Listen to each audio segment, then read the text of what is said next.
Michelle Hall. So we're currently Compassionate Groom and Spa. We were Michelle's Compassionate Grooming. I groom and I run this business, but I'm actually still an active vet tech. I'm from El Paso, Texas, and there's a lot of dogs on the street. There's a lot of dogs hit by cars there, a lot of dogs that don't get medical care. I've always grown up around animals. My mom has always rescued animals herself. I would always bring them home from school, elementary, middle school, high school, all the time. We were always saving them, rescuing them, feeding the cats outside, that kind of stuff. My mom had told me when I was 2 or 3 I wanted to be the animal doctor is how I said it. With my mom bringing all kinds of dogs and stuff, a lot of them were sick or had injuries. I wanted to be able to provide something for animals like that. At that time I wanted to have a vet clinic and do low cost stuff. We've always been big on animals, rabbits, ferrets, we had it all. So I started volunteering in a shelter when I was 17, and I decided I actually wanted to go to vet tech school, and I started working in general practice. A few years ago I was in emergency medicine. I was the head overnight ICU nurse at an emergency clinic there, but I also wanted to do something else, and so I started just grooming in my home almost 5 years ago. Just started bathing short-haired dogs in my bathtub. I wasn't doing haircuts. I had no idea what I was doing.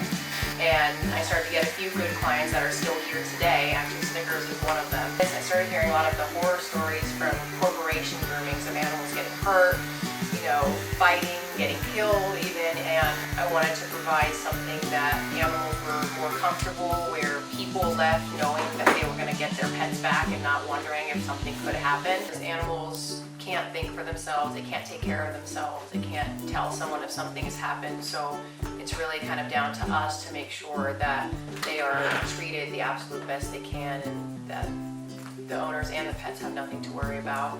They need compassion to have healthy behaviors and to feel good about themselves. If dogs aren't confident in themselves, that's when you start getting, the aggressive or fearful behaviors. If we can be compassionate to them and understanding to how they feel and what's going on, then we can essentially mold a happy, healthy animal. Most people today see pets as family more than even just a pet. It's an actual family member. So definitely treating them as such and treating them as a member of their family is super important to us. And we care just as much about your pet as you do, because I would want someone to care just about as much about my pet as I do.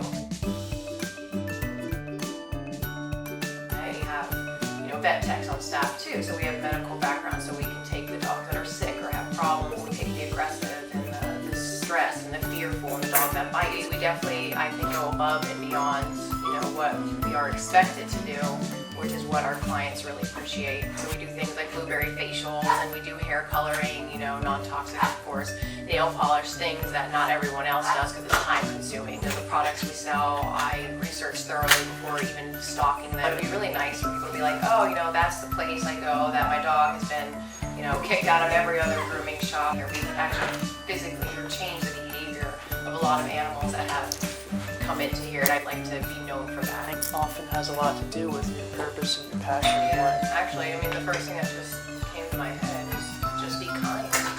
I don't know, that's like the first thing that just kind of came to my head, like just in general, just be kind, in every aspect of your life, animals especially, that's what we are, but children, your life, to each other, just be kind, good people.